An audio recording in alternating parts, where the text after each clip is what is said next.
नमस्कार, मैं हूं ब्रजेश चौक से और आप देख रहे हैं सत्ता का महासंग्राम। विधानसभा चुनाव की खबरों से आपको रूबरू करा रहे हैं और एक बड़ी खबर के साथ फिर हाजिर हैं। कांग्रेस नेता विवेक तनखा का बयान। राज्यसभा सदस्य हैं विवेक तनखा, बोले जिस तरीके के परिणाम आ रहे हैं उनसे हम संतुष्ट नहीं। जैसा माहौल दिख रहा था उसके अनुरूप परिणाम नहीं आए। हम आगे आकलन करेंगे, अभी फाइनल परिणाम का इंतजार है। कांग्रेस नेता विवेक तनखा का ये बयान।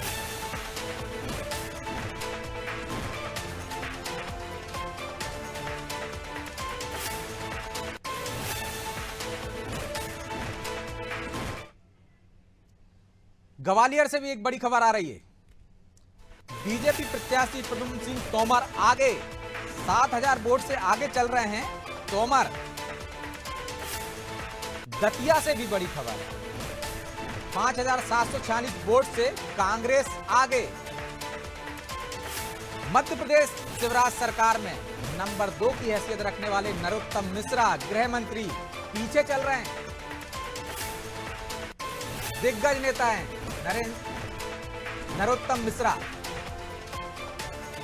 5746 वोट से पीछे हैं नरोत्तम मिश्रा।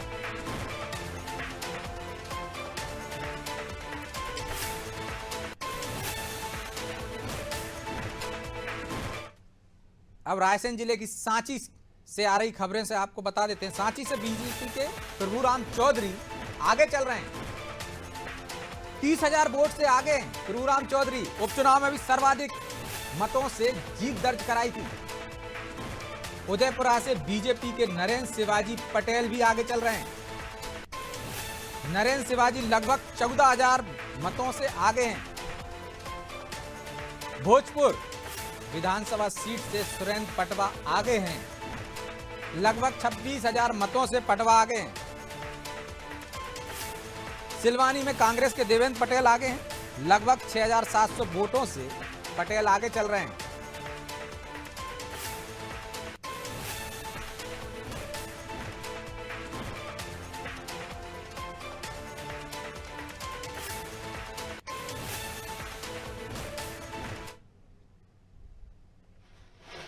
ये बीजेपी कार्यालय के दृश्य देख रहे हैं आप, जश्न का माहौल है।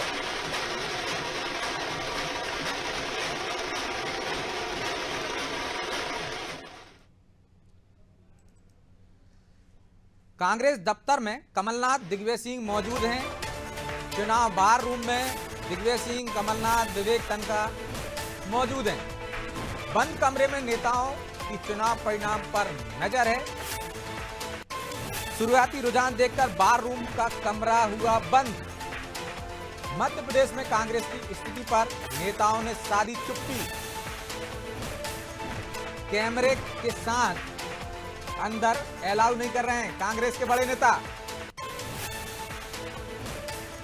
बार रूम में कमरा बंद बैठक चल रही है।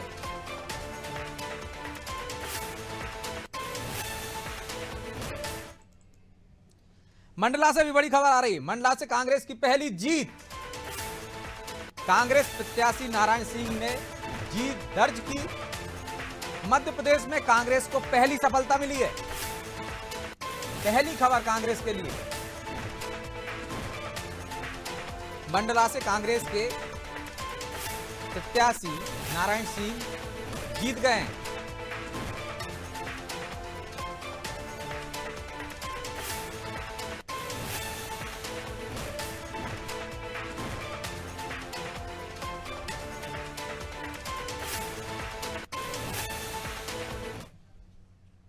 चलिए अब सीधे मेहमानों से रूबरू होते हैं। हमारे साथ मौजूद हैं स्टूडियो में गौरव चतुर्वेदी, रजनीश अग्रवाल बीजेपी से हमारे साथ जुड़े हुए हैं, कांग्रेस से हमारे साथ जुड़े हैं त्रिलोक दीपानी और वरिष्ठ पत्रकार अशोक शुक्ला।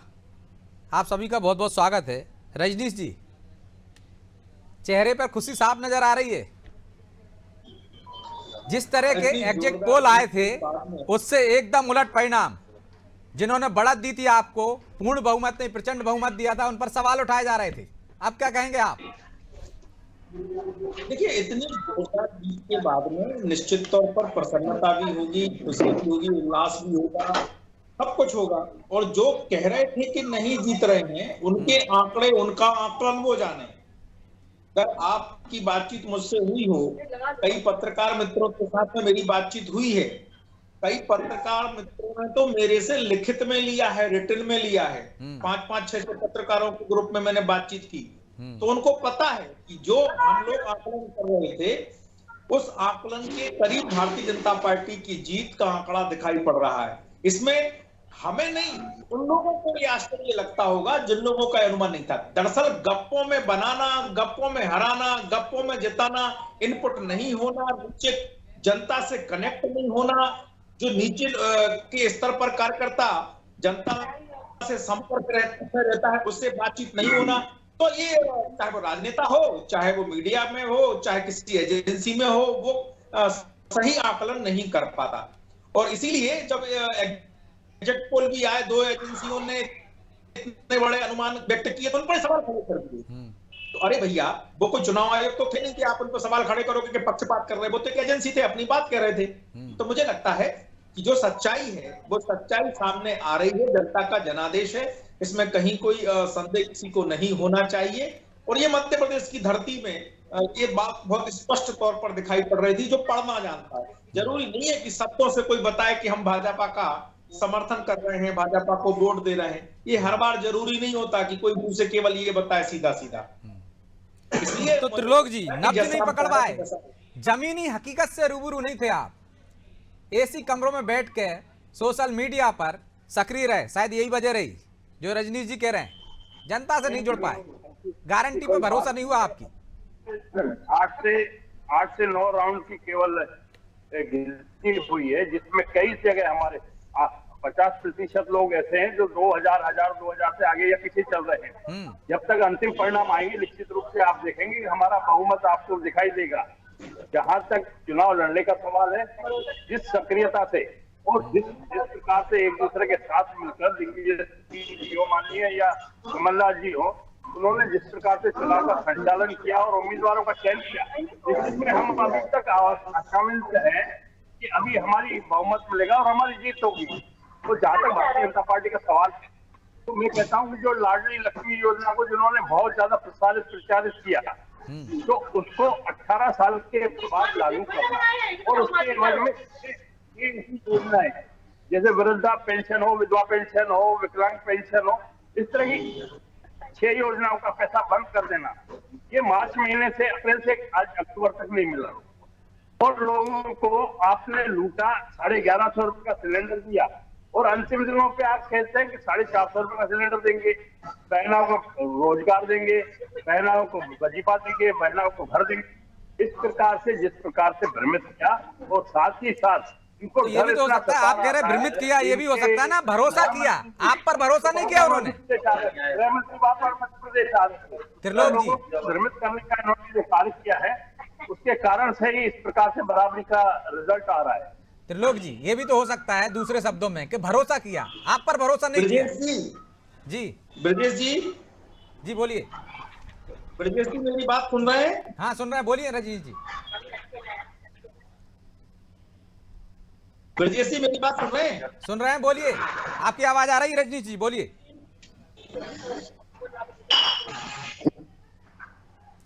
लगता है कुछ तकनीकी दिक्कत है। ललित जी, ये जो रुझान आ रहे हैं मध्य प्रदेश में, चाहे हम छत्तीसगढ़ की बात कर लें, चाहे राजस्थान की बात कर लें, इन्हें आप कैसे देखते हैं? और कांग्रेस का आपको क्या लगता है, कहां चूक कर गई नब्ज टटोलने में? आगे कौन है? बीजेपी का। ललित जी,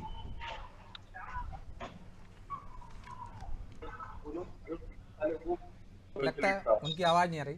गौरव जी, आपने भी, हमने कई बार यहाँ चर्चा की है, जो परिणाम आ रहे हैं या जो रुझान आ रहे हैं, उनको आप किस नजरिए से देखते हैं? क्या जो विवेक तनखा कह रहे हैं कि हमारा अनुमान ठीक नहीं है, हम आकलन करेंगे, कि जिस तरह से हम सोच रहे थे वैसे परिणाम नहीं आए?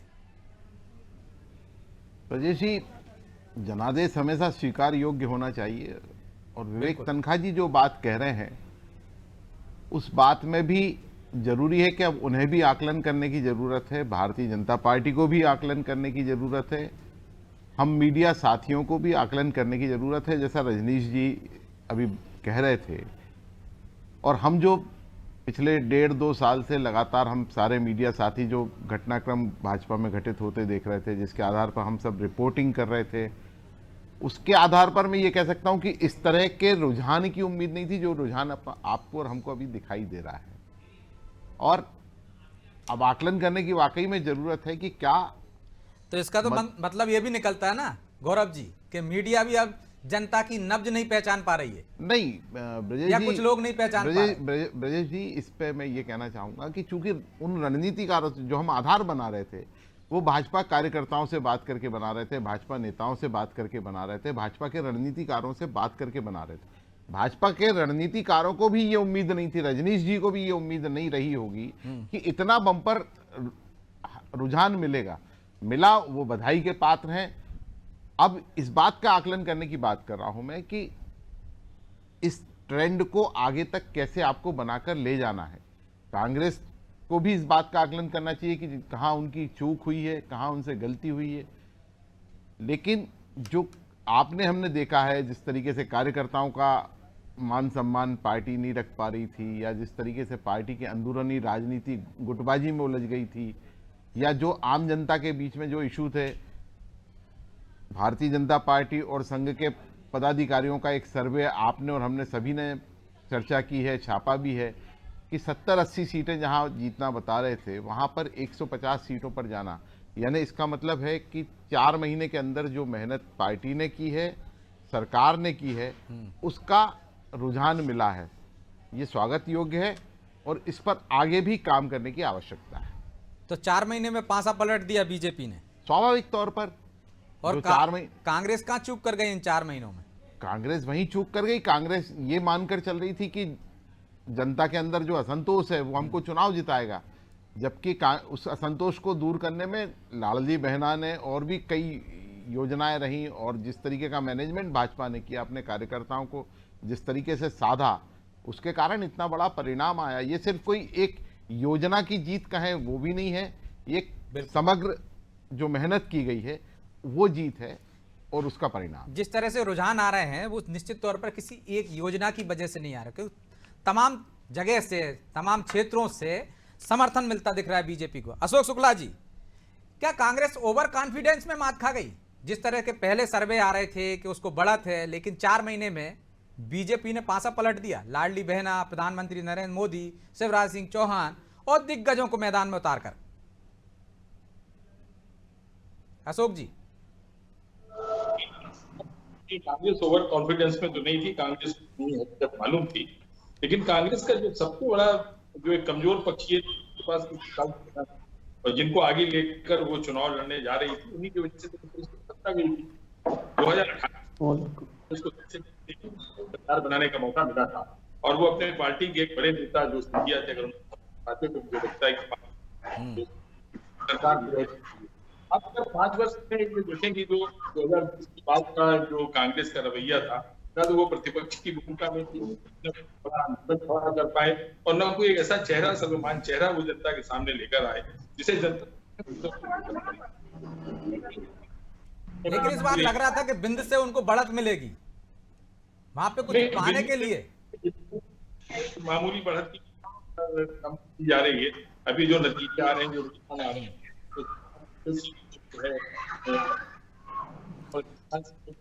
ठीक है, मैं लौट रहा हूं आपके पास। शुक्ला जी, कुछ तकनीकी खामी है, आपकी आवाज स्पष्ट नहीं आ रही। त्रिलोक जी, शुक्ला जी कह रहे हैं चेहरे का अभाव था आपके यहाँ, और एक बड़ा चेहरा, लोकप्रिय चेहरा आपके पास से चला गया था, इस वजह से आपको खामियाजा भुगतना पड़ा। चेहरा नहीं था आपके पास जो प्रभावित करता। जो जाने वाले ऐसे चले गए उनसे हमको फर्क नहीं पड़ता, लेकिन जो सबसे बड़ा चेहरा हमारा था कमलनाथ जी थे, और जिनकी कार्यशैली आपने देखा पिछले 30 साल से वो राजनीति में है, चाहे केंद्रीय मंत्री के रूप में हो या 15 महीने की उनकी मध्य प्रदेश में सरकार लगे, जिस प्रकार से उन्होंने 55 लाख किसानों में से 28 लाख किसानों का कर्जा माफ किया, और जो योजनाएं जो हमारे घोषणा पत्र, वचन पत्र में थी, उनको लागू किया। निश्चित रूप से जनता जान रही थी कि मध्य प्रदेश का जो भविष्य है वो कांग्रेस के हाथों में ही सुरक्षित है, लेकिन जिस प्रकार से भारतीय जनता पार्टी के लोगों ने गुमराह करने का प्रयास किया और उन्होंने इस तरह की योजनाएं केवल अंतिम समय में लेकर आए, तो जिससे जनता को थोड़ा भ्रम में डाला गया। और जहां तक कांग्रेस का सवाल है, तो हमने एक एक प्रत्याशी का पहले आकलन किया कि कौन जीतने वाला उम्मीदवार है, उन्हीं उम्मीदवारों को हमारे द्वारा टिकट दिए गए। लेकिन हमारी सामने वाली विपक्षी पार्टी ने गुमराह की जो बात की है, तो आप देखेंगे कि किस प्रकार से पिछले 18-19 साल में मध्य प्रदेश को एक बदहाल प्रदेश बना दिया है। जहां तक कर्ज का सवाल है, आज 4 लाख करोड़ का कर्ज मध्य प्रदेश के ऊपर है।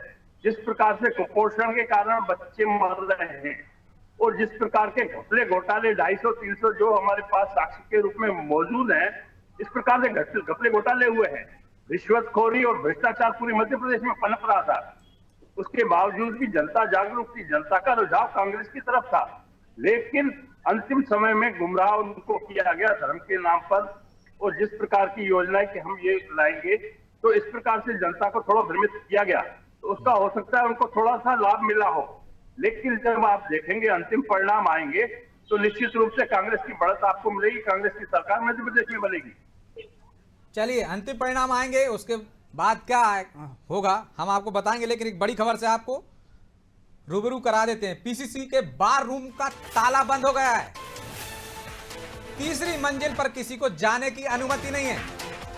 बार रूम में ताले डल गए। तीसरी मंजिल पर कांग्रेस ने बनाया था बार रूम। रुझान को देखते हुए कांग्रेस में नेताओं ने किया खुद को नजरबंद। कमलनाथ, दिग्विजय सिंह मौजूद थे बार रूम में। अब ताला डल गया है।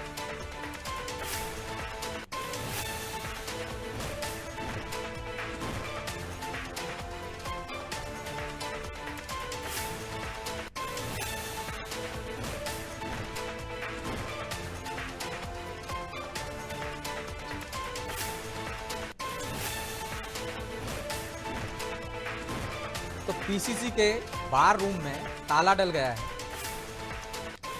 यहां से मध्य प्रदेश पर नजर रखने के लिए खुद कमलनाथ, दिग्विजय सिंह मौजूद थे।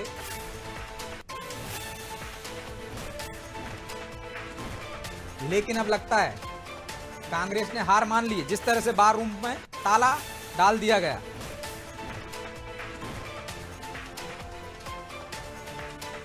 रुझानों से साफ है कि मध्य प्रदेश, छत्तीसगढ़ और राजस्थान में बीजेपी सरकार बना रही है।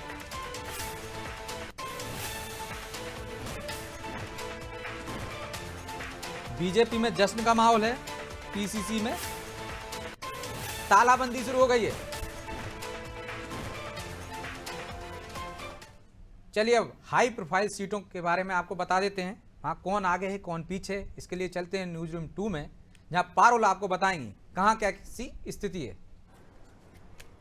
बिल्कुल ब्रिजेश जी, बड़ी सीटें, हाई प्रोफाइल सीटें जिन पर है सबकी नजर। मध्य प्रदेश के वो बड़े नाम, इस वक्त कौन आगे कौन पीछे चल रहा है, जल्दी से हम बता देते हैं। तो सबसे पहले आपकी टेलीविजन स्क्रीन पर आप देख पा रहे हैं मध्य प्रदेश के मुख्यमंत्री शिवराज सिंह चौहान की बुधनी सीट, जहां पर वो खुद आगे चल रहे हैं और टीवी के हनुमान यानी कलाकार विक्रम साहब पीछे चल रहे हैं। तो बुधनी हाई प्रोफाइल सीटों में से है, जहां खुद मुख्यमंत्री शिवराज सिंह चौहान को आपने देखा कि किस तरह से उनकी लोकप्रियता है, और बुधनी जहां तो खुद ही प्रत्याशी हैं, तो उनकी सीट है ये। नेक्स्ट सीट जल्दी से हम बता देते हैं हमारे दर्शकों को। छिंदवाड़ा पूर्व मुख्यमंत्री चाचौड़ा सीट आप देख रहे हैं, माफ कीजिए। तो चाचौड़ा सीट से लक्ष्मण सिंह पीछे चल रहे हैं और प्रियंका मीना आगे चल रही हैं। प्रियंका जो है दिखाई दे रही हैं आगे इस सीट पर बढ़त बनाते हुए। ये थोड़ा सा लोगों के लिए स्वीकार करना नहीं हो रहा था इतना इजीली, वो नहीं एक्सपेक्ट कर पा रहे थे कि ऐसा होगा। अगली सीट जल्दी से हम आपको बता देते हैं। तो देखिए, चाचौड़ा के बाद अब सीट आ रही है राघवगढ़। राघवगढ़ आप जानते हैं दिग्विजय सिंह के पुत्र जयवर्धन सिंह की सीट है, और यहां से फिलहाल ये बताया जा रहा है वही आगे चल रहे हैं, यानी कांग्रेस आगे चल रही है। हिरेंद्र उनके साथ कंपटीशन में थे, लेकिन अब हम देख रहे हैं कि जयवर्धन जो है ये सीट निकालने में फिलहाल रुझानों में तो कामयाब दिखाई दे रहे हैं। जल्दी से अगली सीट की तरफ हम बढ़ जाएं। तो अगली सीट आपको दिखा देते हैं इंदौर 1, जो सबसे ज्यादा हाई प्रोफाइल हॉट सीट है। इंदौर 1 पर कैलाश विजयवर्गीय आगे चल रहे हैं। इनके बारे में तो कहा जाता है अब तक इन्होंने जो चुनाव लड़ा हारा नहीं है इस बार, लेकिन उनके सामने चुनौतियां ज्यादा दिखाई दे रही थी। लेकिन आप देखते हैं बड़ा चेहरा है, अभी तक आगे ही चल रहे हैं। नतीजे क्या कुछ निकल कर सामने आते हैं इस पर नजर होगी। जल्दी से अगली सीट हमारे दर्शकों को दिखा देते। तो हाई प्रोफाइल हॉट सीट में एक और सीट है राव विधानसभा सीट जीतू पटवारी, इस वक्त बताया जा रहा है जीतू पटवारी पीछे चल रहे हैं और मधु वर्मा आगे चल रहे हैं। ये हमने अभी तक जो खाता खुला है बीजेपी का काला पीपल से अब जानते हैं कुणाल चौधरी, और उसके बाद हम देख रहे हैं उनकी जोड़ी बताई जाती है जीतू पटवारी जी के साथ, काफी अच्छा तालमेल बैठता है, लेकिन फिलहाल जीतू पटवारी पीछे चल रहे हैं। वहीं अगर मैं अगली सीट की बात करूं तो अगली सीट की तरफ जल्दी से स्लाइड चेंज करते हुए हम आगे बढ़ रहे हैं, तो लाहौर की हम बात करेंगे। नेता प्रतिपक्ष है डॉक्टर गोविंद सिंह, लेकिन फिलहाल आपको बता दें पीछे चल रहे हैं और अमरीश आगे चल रहे हैं, यानी बीजेपी इस सीट से आगे चल रही है। अगली स्लाइड जल्दी से चेंज करते हैं, तो अगली स्लाइड हम अपने दर्शकों को बता दें सीट जो आ रही है नरसिंहपुर, यहाँ से हाई प्रोफाइल चेहरा है प्रहलाद सिंह पटेल, और इस सीट पर सबकी नजर है प्रहलाद जी की वजह से भी, और आगे चल रहे हैं, यानी बीजेपी इस सीट को निकाल रही है रुझानों में फिलहाल अभी तक। तो जल्दी से अगली स्लाइड चेंज कर देते हैं, तो हमारे दर्शकों को बता दें जिन सीटों पर आपकी नजर है उस पर हम भी नजर बनाए हुए हैं। इमरती जी आगे चल रही हैं और ये बताया जा रहा है कि पिछली बार चूंकि उपचुनाव हार गई थी तो इस बार उन्होंने कड़ी मेहनत की, high profile seat, hot seat इसे माना जा रहा है। हालांकि ग्वालियर की 6 की 6 सीटें जहां पर बीजेपी बढ़त बनाए हुए आपको बता देती हूं। इसी के साथ अगली सीट की तरफ हम बढ़ जाएं तो दतिया नरोत्तम मिश्रा साहब की सीट है, लेकिन ये भी अपने आप में अप्रत्याशित चौंकाने वाला कि फिलहाल वो पीछे चल रहे हैं और सुबह से ही फिलहाल स्थिति नरोत्तम मिश्रा के लिए ठीक नहीं बनी हुई है, क्योंकि जो रुझान सामने आ रहे हैं वो पीछे ही दिखाई दे रहे हैं। गृह मंत्री हैं इसलिए सीट पर भी नजर बनी हुई है, लेकिन नतीजे क्या होंगे शाम तक हम अपने दर्शकों को जरूर बताएंगे। रुझानों में फिलहाल बीजेपी कई हाई प्रोफाइल सीटों से आगे दिखाई कि किस तरह से कांग्रेस के दिग्गज नेता हों डॉक्टर गोविंद सिंह या सेकंड लाइन के नेता हों जीतू पटवारी, कुणाल चौधरी तो हार ही गए हैं, जीतू पटवारी पीछे हैं। ग्वालियर की 6 से 6 सीटों पर बीजेपी आगे चल रही है। चलिए गौरव जी, ग्वालियर जहाँ से सिंधिया के जाने के बाद एक तरह से हम देख रहे थे कि कांग्रेस में एक चेहरे का अभाव था। दिग्विजय सिंह सक्रिय हुए, जयवर्धन सिंह सक्रिय हुए, डॉक्टर गोविंद सिंह को नेता प्रतिपक्ष कहा गया है कि इसलिए वहां से बनाया गया है कि जो एक रिक्तता आई है उसकी भरपाई हो सके, नुकसान ना हो। और जिस तरह से हमने देखा ग्वालियर महापौर की जीत, मुरैना महापौर की जीत, कांग्रेस मानने लगी थी कि सिंधिया का नहीं कांग्रेस का जलवा है यहाँ, लेकिन हम देख रहे हैं कि परिणाम उसके विपरीत आ रहे हैं, सिंधिया के जाने का नुकसान हो रहा है। देखिए, स्वाभाविक तौर पर सिंधिया रियासत का मध्य प्रदेश की राजनीति में जो खास करके सिंधिया की रियासत मानी जाती है, ग्वालियर, भिंड, चंबल, मंदसौर, नीमच, इंदौर, उज्जैन के आसपास जो उनका एक प्रभाव क्षेत्र है, उस प्रभाव क्षेत्र में वहां पर सिंधिया खानदान को महत्व दिया जाता है। और कांग्रेस के शासनकाल में भी अगर आप और हम बात करें 2018 के चुनाव की बात करें तो बड़ी जीत में एक बहुत बड़ा योगदान ज्योतिरादित्य सिंधिया का था। और ज्योतिरादित्य सिंधिया किन कारणों से या उन्हें किन कारणों से कांग्रेस नहीं साध पाई, वो भाजपा में चले गए, भाजपा की सरकार फिर बन गई, तो बड़ा राजनीतिक घटनाक्रम हुआ। और आज जो कमी आप जिस बात की चर्चा कर रहे हैं वो वाकई में वहां पर उनसे जूझने के लिए उनके स्तर का नेता चाहिए, और उनके स्तर का नेता मध्य प्रदेश में अभी वर्तमान में कोई दिखाई नहीं दे रहा है। और ये सिर्फ आज की बात नहीं है, आप 1952 से लेकर के आज तक का इतिहास उठाकर देख लें तो पहले राजमाता, फिर उसके बाद माधवराव जी सिंधिया, उसके बाद ज्योतिरादित्य। तो इस चीज़ की भरपाई करना मुझे लग रहा है कि कांग्रेस के पास तब तक संभव नहीं है जब तक सिंधिया परिवार का कोई बड़ा नेता उनके साथ नहीं आता। तो कांग्रेस को भरपाई करने के लिए किसी बड़े चेहरे की तलाश है। ललित जी, आप सुन पा रहे हैं मुझे? ललित जी, हेलो जी।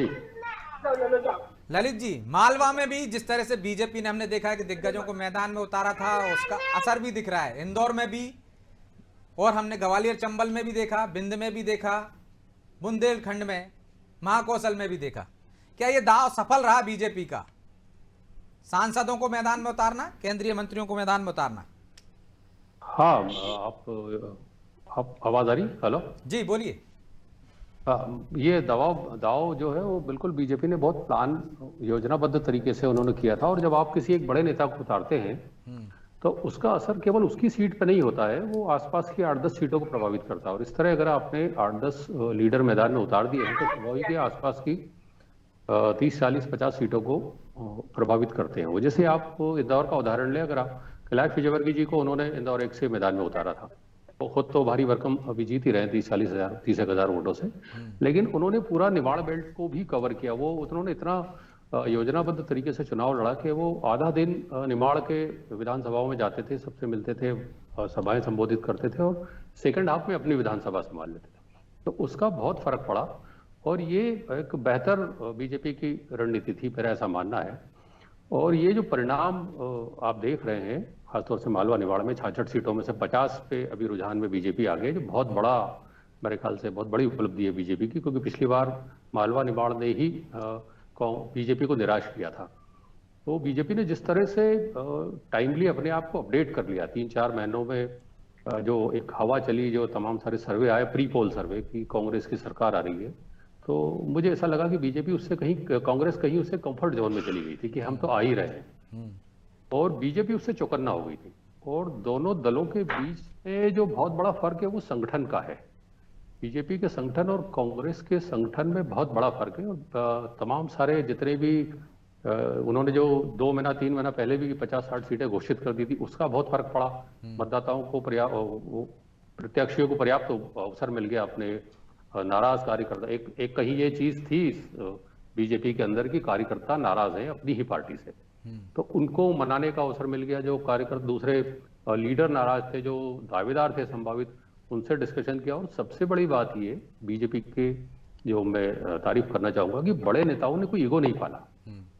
मतलब गृह मंत्री लेवल के, जो केंद्रीय गृह मंत्री लेवल के भी जो लीडर है, उन्होंने भी अगर किसी बागी को समझाना या मनाना पड़ा था, उन्होंने डायरेक्ट कॉल किया। ऐसी खबरें अखबारों में थी, ये बहुत बड़ी बात है। और जबकि कांग्रेस ने बहुत सारी विधानसभा सीटें जनता के भरोसे छोड़ दी थी कि जनता वर्सेस बीजेपी, ये उसकी बीजेपी कांग्रेस की सबसे बड़ी भूल थी, क्योंकि वो समझ नहीं पाए कि बीजेपी का नेटवर्क इतना मजबूत है कि वो इन 4 बहनों में चप्पे चप्पे पे पहुंच गई। योजनाएं तो बीजेपी की थी ही, लाडली बहना बहुत गेम चेंजर रही, प्लस इसके अलावा जो उनका नेटवर्क था बीजेपी का, तो वो जहां जहां उनको लूप दिख रहे थे, वो कंटिन्यू उसको बढ़ती चली गई। और कांग्रेस ने इस पर बिल्कुल काम नहीं किया, ऐसा मेरा मानना है। लेकिन हम देख रहे हैं कि जो कांग्रेस के बड़े लीडर हैं, चाहे डॉक्टर गोविंद सिंह हो, चाहे हम जो सेकंड लाइन की लीडरशिप की बात करें, कुणाल चौधरी, जीतू पटवारी, ये भी खेद रहे हैं। इसकी क्या वजह देखते हैं आप? मैं मालवा निवाड़ की जहां तक बात करूं, तो ये जो बड़े लीडर थे, ये बहुत ज्यादा वक्त, जैसे जीतू पटवारी राव विधानसभा में करीब 10-12 हजार वोटों से भी पीछे चल रहे रुझानों में। तो ये जब इन्होंने क्या स्टेट लेवल पे अपने आप को मूव कर दिया था, इनके अपने लक्ष्य जो भी रहे होंगे, या पार्टी ने एक बड़ी खबर आ रही है बीजेपी के लिए भी, एक बड़ी खबर है। निवास से फग्गन सिंह कुलस्ते हार गए, अलीराजपुर से नागर सिंह चौहान जीते, जावरा से राजेंद्र पांडे ने दर्ज की जीत, निवास से कांग्रेस से चैन सिंह बरकड़े जीते, फग्गन सिंह कुलस्ते हार गए।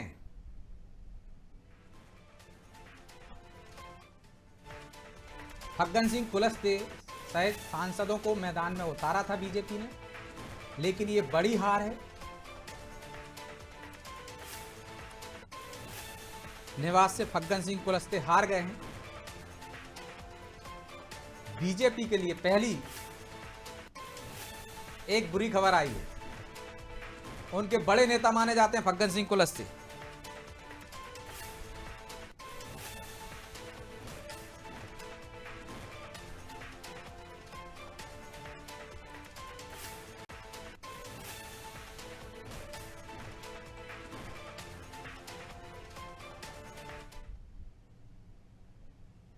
फग्गन सिंह कुलस्ते हार गए। रजनीश जी, आदिवासियों को साधने के लिए बीजेपी ने बहुत जतन किए और माना भी जा रहा है कि इस बार समर्थन भी जबरदस्त मिला आदिवासियों का, चाहे मालवा हो, निवाड़ हो, आदिवासी बहुल सीटों पर बीजेपी ने बढ़त बनाई है। लेकिन आदिवासी नेता फग्गन सिंह कुलस्ते हार गए। रजनीश जी, आदिवासी लीडर आपके फग्गन सिंह कुलस्ते हार गए। रजनीश जी, सुन पा रहे हैं आप मुझे? मुझसे पूछ रहे हैं क्या आप? जी, आप ही से पूछ रहा हूं। आपके लिए एक चौंकाने वाली खबर आ गई है। फग्गन सिंह कुलस्ते हार गए हैं। आदिवासियों को साधने के लिए लाख जतन किए बीजेपी ने, लेकिन नेता ही हार गए आपके, आदिवासी नेता। उनकी डली, उसके बाद किसकी डली मुझे नहीं पता। जी बोलिए। नहीं, देखिए पहली बात ये है कि आपने खबर दी है, मेरे पास खबर नहीं थी, लेकिन अगर वो चुनाव लूज कर रहे हैं तो उसमें कोई बहुत आश्चर्यजनक बात नहीं है। वहां के स्थानीय समीकरण क्या है, कई बार वहां के जो विधानसभा विशेष के कोई समीकरण होते हैं जो उसके कारण कई बार हार जीत हो जाती है, लेकिन लार्ज स्केल पर हम देखें, अभी हम कई प्रकार के तर्क बहुत देर से आपके चैनल पर सुन रहे थे जी। कि फलानी योजना ढिमका के कारण और 3 महीने और 4 महीने। अरे भाई, क्या छत्तीसगढ़ में आपकी सरकार थी, राजस्थान में आपकी सरकार थी, भाजपा ने तो कोई योजना नहीं चलाई थी, भाजपा ने तो वहां कुछ नहीं किया था, तो वहां भी तो कांग्रेस हार रही है ना, राजस्थान में तो हार रही है ना। आपने 5 साल में तो पता नहीं क्या क्या कहा था, राहुल जी, सोनिया जी, प्रियंका जी, पता नहीं क्या क्या होने वाला था। क्या गजब हार रहे हैं, गजब हार रहे हैं। और मध्य प्रदेश में हम 51% का टारगेट लेकर चले थे हर बूथ पर। 2 साल पहले से लगातार बूथ पर मेहनत कर रहा है मध्य प्रदेश का कार्यकर्ता, 100 घंटे 10 दिन विस्तारक बनकर काम कर रहा है। जब चुनाव भी नहीं थे 2 साल पहले, ठाकरे जी की जन्म शताब्दी थी, तब से काम कर रहा है। तो ये समझने में क्या वहां की इक्वेशन रहे हैं, कास्ट इक्वेशन क्या है, क्या कंपोजिशन है, क्या वोटिंग परसेंट है, ये अलग अलग कारण हो सकते हैं, लेकिन ओवरऑल टोटलिटी में Bharatiya Janata party above 49% vote share हम ले चुके हैं। तो कांग्रेस में कोई चेहरा नहीं था रजनीश जी, इस वजह से आप जीते हैं। 5 बड़ी वजह बताइए आप जिससे इतनी प्रचंड बहुमत से आपको जीत मिल रही है मध्य प्रदेश में। अरे मैं वजह ही तो बता रहा था, जब से आपने ध्यान नहीं दिया। नंबर 1, भारतीय जनता पार्टी का कार्यकर्ता और कार्यकर्ता, वो कार्यकर्ता जो नवागत कार्यकर्ता है, बूथ समिति में जुड़ा है, बूथ का अध्यक्ष है, महामंत्री है, बीएलए है, पन्ना प्रमुख है, उसने काम किया, लगातार किया, बार बार किया, कई बार वो घर घर संपर्क करने निकला। डबल इंजन की सरकार की उपलब्धियों को लेकर घर घर लेके जाने वाला भी वही, हमारा पर्चा भी घर घर में डालने वाला वही था। तो उसकी सबसे बड़ी मेहनत, सबसे बड़ी, यानी चाहे मोदी जी की सरकार की उपलब्धि हो, चाहे शिवराज जी की सरकार की उपलब्धि हो, भाजपा की सरकार की उपलब्धि, घर घर पहुंचाने का काम उसने किया। दूसरी सबसे बड़ी उपलब्धि हमारी है भारतीय जनता पार्टी का साख और धाक वाला नेतृत्व, ऊपर से लेकर नीचे तक। इन्होंने कई प्रकार के गंदे और घटिया भाषा में आरोप लगाए। हम और आप सभ्य भाषा में, घर परिवार में जो शब्द नहीं बोलते, इन्होंने प्रचार में वो इस्तेमाल किए। हमारे नेतृत्व की साख और धाक, जिसके बनने गाने का काम, बन्ना बन्नी गाते हैं ना शादी ब्याहों में, वो बन्ना बन्नी गाने का काम कई लोग कर रहे हैं हमारे नेतृत्व का। ये नेतृत्व की हमारे साख है और धाक है, चाहे वो हमारे अध्यक्ष हो, प्रदेश के राष्ट्रीय प्रधानमंत्री हो, मुख्यमंत्री हो, ये हमारे नेतृत्व की साख। दूसरी सबसे बड़ी बात, पार्टी की विचारधारा बिल्कुल स्पष्ट। आप सनातन को गाली दिलवा रहे हो, डेंगू, कोरोना, कुचल दो, मार दो, और आपके मुंह से उनके खिलाफ शब्द नहीं निकल रहे हैं, उनके खिलाफ एक शब्द नहीं निकल रहा, और आप समझते हैं कि आपको शाबाशी देगी। सनातन के मामले में जिस प्रकार की भूमिका कांग्रेस की रही है, कांग्रेस किसी राज्य में जीतती भी तो मैं उसको जीत नहीं मानता, लेकिन अभी तो जनता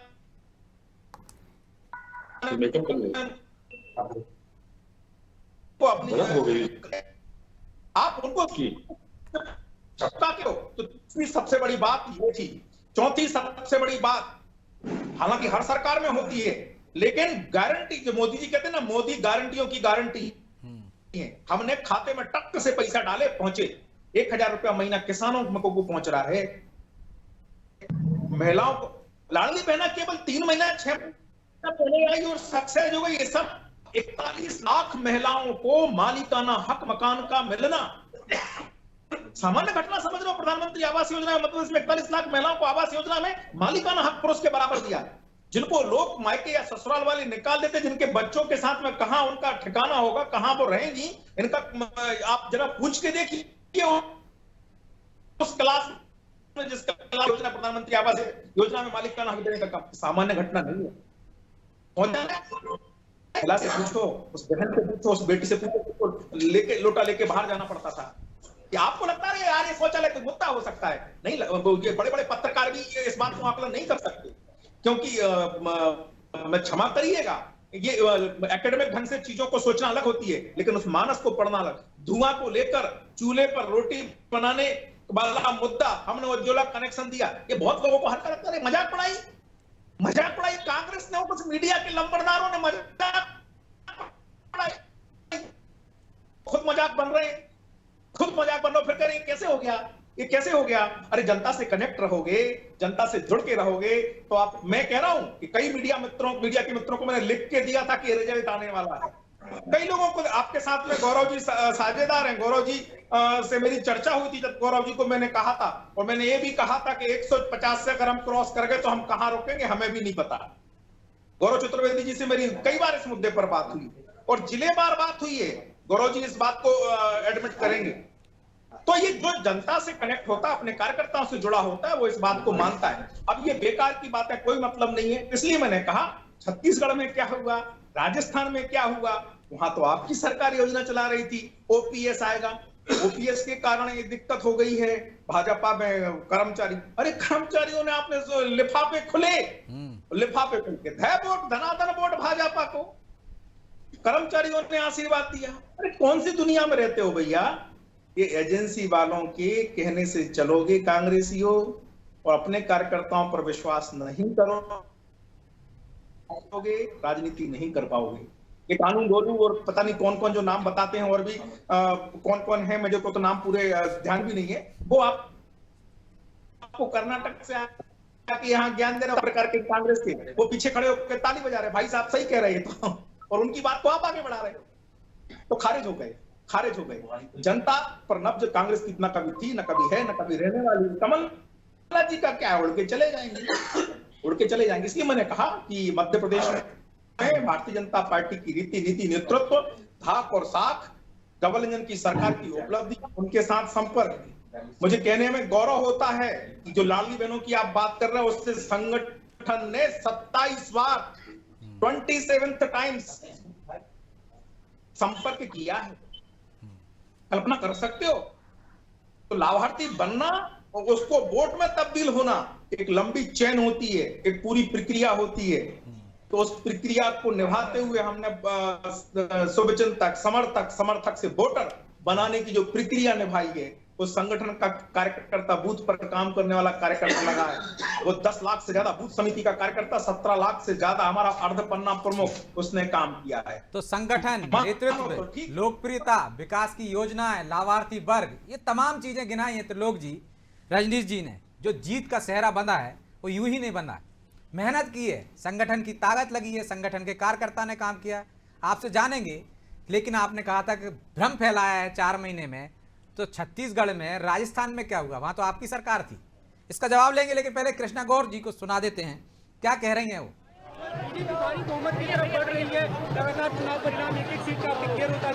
इसका पूरा श्रेय मध्य प्रदेश के यशस्वी मुख्यमंत्री माननीय श्री शिवराज सिंह जी चौहान को जाता है, जिनके कर्मठ प्रयासों का ये परिणाम है कि आज पूरे मध्य प्रदेश में कमल खिला है। प्रचंड बहुमत से हमारी सरकार बनने जा रही है। जिस प्रकार से जो योजनाएं उन्होंने संचालित की, उन योजनाओं का लाभ नीचे तक पहुंचाया और उन योजनाओं का लाभ लेकर लोगों का जीवन स्तर बदला और भारतीय जनता पार्टी के प्रति विश्वास मजबूत हुआ। लाडली बहनों ने सरकार बनाई है, लाडली लक्ष्मियों ने सरकार बनाई है। इस प्रदेश में रहने वाली आधी आबादी ने महसूस किया कि मध्य प्रदेश में भारतीय जनता पार्टी की सरकार सही अर्थों में बहनों का कल्याण करने वाली सरकार है। तो लाडली बहनों ने सरकार बनाई है, शिवराज जी की लोकप्रियता से सरकार बनी है, विकास कार्यों से सरकार बनी है, कृष्णा गौर बता रही थी। चलिए एक लाडली बहन के पास हम ले चलते हैं, हमारी साथी हैं सवाना, जो बीजेपी में जश्न को कवर कर रही हैं। सवाना, बीजेपी कार्यालय में जश्न का माहौल है। पार्टी ने जो कहा वो करके दिखाया, एग्जिट पोल को एग्जैक्ट पोल में बदल कर दिखाया। भारतीय जनता पार्टी बहुमत में कांग्रेस से कई ज्यादा आगे है। इस वक्त हम राजधानी के भोपाल, भाजपा के भोपाल कार्यालय में मौजूद है।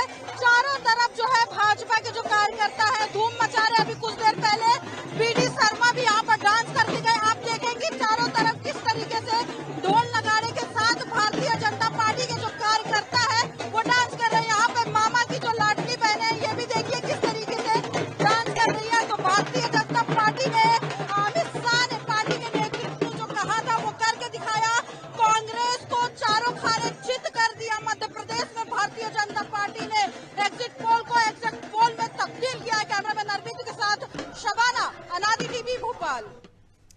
चलिए अब नतीजे आने लगे हैं और एक और नतीजे की खबर बीजेपी के लिए खुश करने वाली है। नेपानगर विधानसभा से बीजेपी जीत गई है।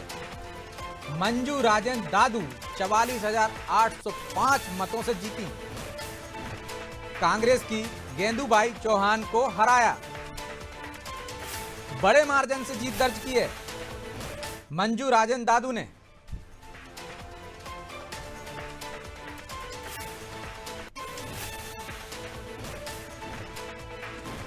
नतीजे आने लगे हैं। हार जीत का मार्जिन बता रहा है तो किस तरह से बम्पर सपोर्ट कर रही की है जनता ने बीजेपी को। 44,805 मतों से जीती है मंजू राजेंद्र दादू।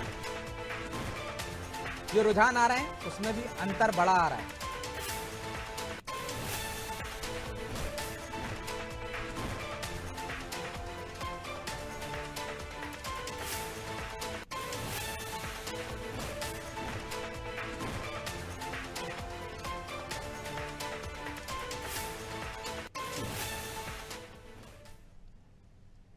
अशोक जी सुन पा रहे हैं आप मुझे? गौरव जी, जीत का जो अंतर आ रहा है वो ये तो दिखाई रहा है कि लाडली बहनों ने सपोर्ट किया। इसके अलावा सिर्फ एक फैक्टर काम नहीं है, तमाम वर्ग से समर्थन मिला है ऐसा लग रहा है। चाहे आदिवासी वर्ग हो, चाहे दलित वर्ग हो, चाहे लाभार्थी वर्ग, जो तो एक वोट बैंक बनी गया है बीजेपी का। ये जो अंतर बता रहा है, चाहे रुझानों का हो या हार जीत का जो अंतर आ रहा है, हर क्षेत्र से, हर वर्ग से समर्थन मिला बीजेपी को। ब्रजेश जी, मेरे को लगता है कि सिर्फ लाडली बहना का रुझान नहीं है ये जी। लाडली बहना एक बहुत अच्छा योजना थी, उन्होंने उसको जिस समय खेला है उसने उन्हें प्लस पर लाए हैं। लेकिन एक अंडर करंट था पार्टी के अंदर, मतदाताओं के बीच में एक अंडर करंट था, और वो मुझे लग रहा है कि संभव था राम मंदिर का एक इशू आम ग्रामीण, क्योंकि आप देखिए जो वोटिंग ग्रामीण क्षेत्रों में हुई है उसने शहरी क्षेत्रों को बहुत पीछे छोड़ा है। पीछे ही नहीं छोड़ा, बहुत पीछे छोड़ा। तो एक राम मंदिर का इशू मैं इसमें लेकर चल रहा हूँ। किसानों को लेकर के जो शिवराज जी ने काम किया था वो भी है। बात करें कांग्रेस के कमजोर प्रदर्शन की, कहाँ कमी रही ये कांग्रेस को सोचना होगा। रजनीश जी जिस तरीके से बूथ विस्तारक योजना के बारे में बता रहे थे, पन्ना प्रमुख, अर्ध पन्ना प्रमुख की बात कर रहे थे, तो इसका कहीं ना कहीं कुछ अच्छा बेहतर परिणाम तो आया। लेकिन जो ऊपरी स्तर पर है, मैं इसके बाद भी कह रहा हूँ कि ऊपरी स्तर पर जिस तरीके से एक नाराजगी थी, गुटबाजी थी, कार्यकर्ता नाराज था, जनता में भी रोष था, या इसे हम ये कहें कि उकताहट थी चेहरे को लेकर के शिवराज जी के। फिर पार्टी ने जो 7 सांसदों को और राष्ट्रीय महामंत्री को उतारा, वो तो इन सब चीज़ों ने कहीं ना कहीं, और इसके अलावा भी जो एक और फैक्टर है मैनेजमेंट का, जयस का और गोंडवाना गणतंत्र पार्टी का जो कॉम्बिनेशन साथ में हुआ है। क्योंकि आप देखिए पिछले चुनावों में भी 93 से लेकर के आज तक की बात अगर हम करें तो बसपा थर्ड फैक्टर के तौर पर काम करती रही, लेकिन उसे सत्ताधारी दल अपने हिसाब से एडजस्टमेंट के साथ काम करते रहे। तो ये रणनीतिक जो तैयारियां होती हैं ये भी मार्जिन को बढ़ाने का काम करती है, और मुझे लग रहा है कि ये सारी चीज़ें हैं। बड़े चेहरों का असर मुझे वर्तमान में दिखाई नहीं दे रहा। जिस तरीके से कृष्णा गौर जी ने अभी कहा कि शिवराज जी द्वारा जो योजनाओं को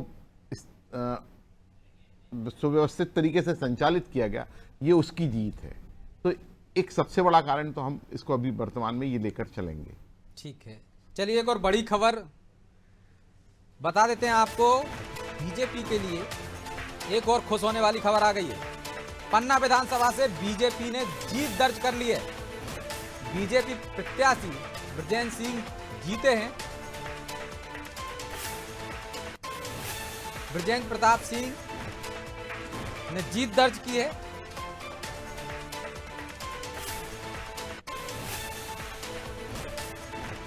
भारत मिलन पांडे हार गए हैं।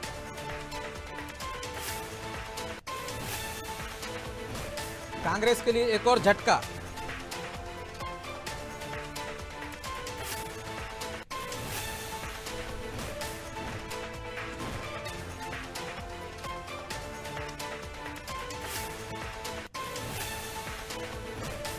ब्रजेंद्र प्रताप सिंह जीत गए हैं पन्ना से।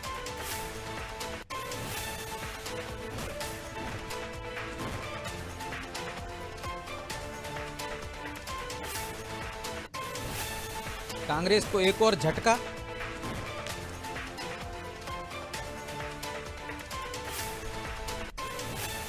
मध्य प्रदेश, राजस्थान, छत्तीसगढ़ में बीजेपी सरकार बनाते नजर आ रही है।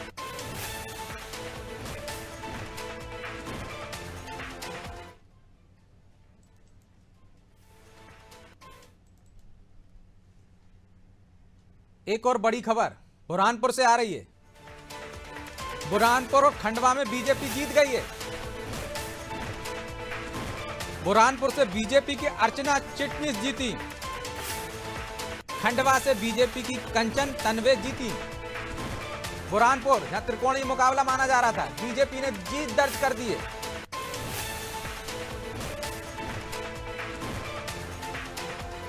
सुरेंद्र सिंह सेरा हार गए।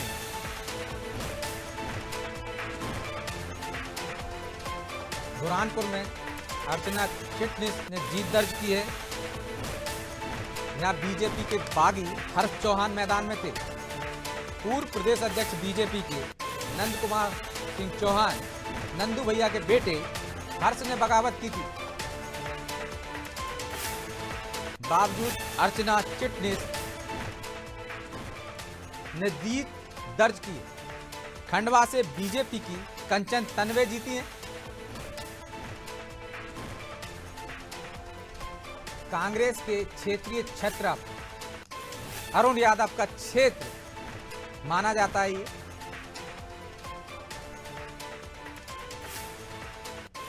चलिए अब केंद्रीय मंत्री स्मृति ईरानी को सुन लेते हैं, क्या कह रही हैं।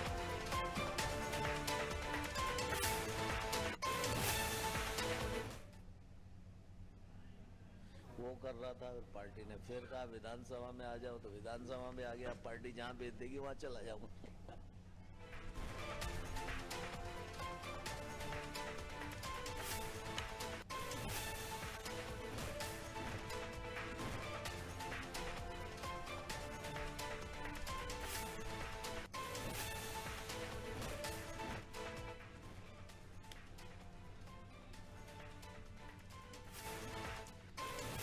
तो बुरहानपुर और खंडवा से बीजेपी के लिए अच्छी खबर। बुरहानपुर से बीजेपी की अर्चना चिटनिस जीती हैं। पहले भी बीजेपी सरकार में मंत्री रह चुकी हैं अर्चना चिटनिस।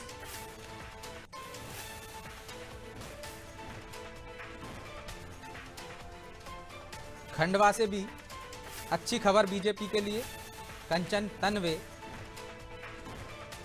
ने जीत दर्ज की है।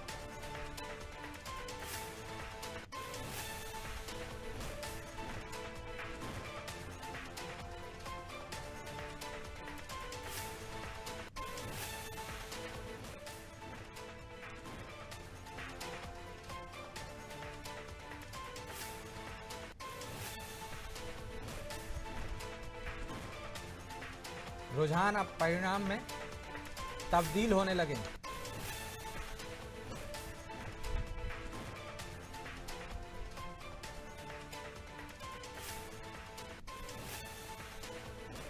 मध्य प्रदेश में, छत्तीसगढ़ में, राजस्थान में बीजेपी जीत की ओर।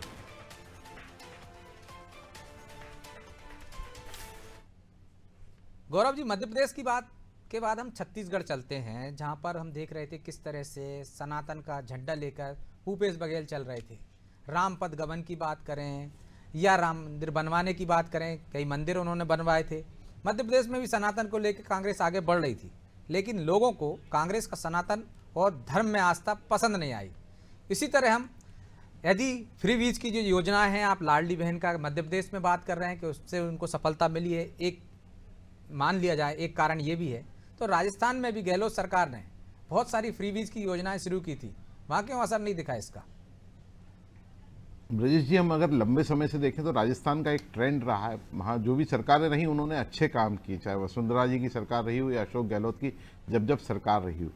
लेकिन वहाँ की जनता का एक माइंड सेट है कि वो हर बार 5 साल में अपनी सरकार को बदलते हैं, और इसलिए बदलते हैं कि जो उनके विकास का जो गति है वो गति बनी रहे।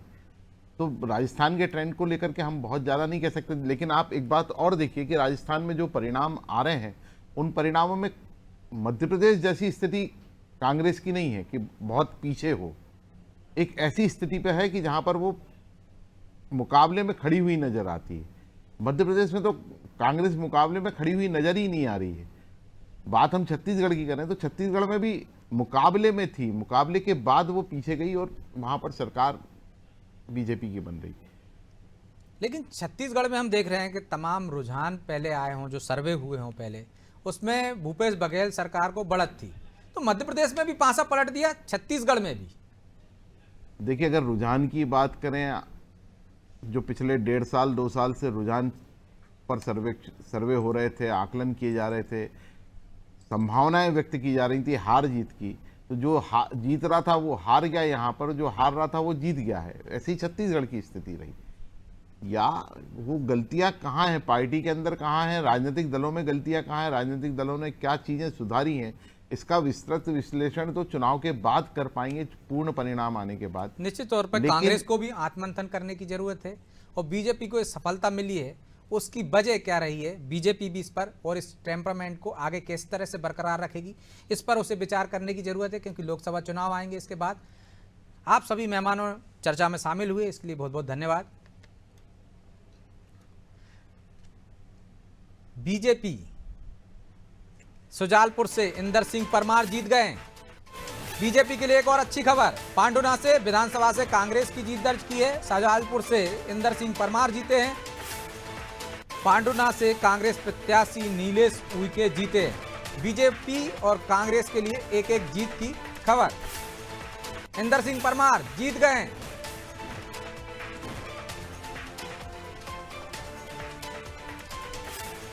शिवराज सरकार के एक और मंत्री ने जीत दर्ज की।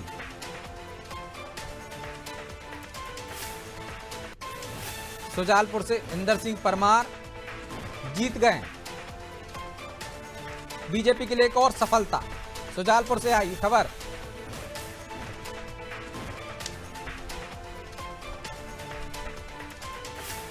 पांडुना से कांग्रेस को भी राहत भरी खबर, कांग्रेस प्रत्याशी नीलेश उइके जीते।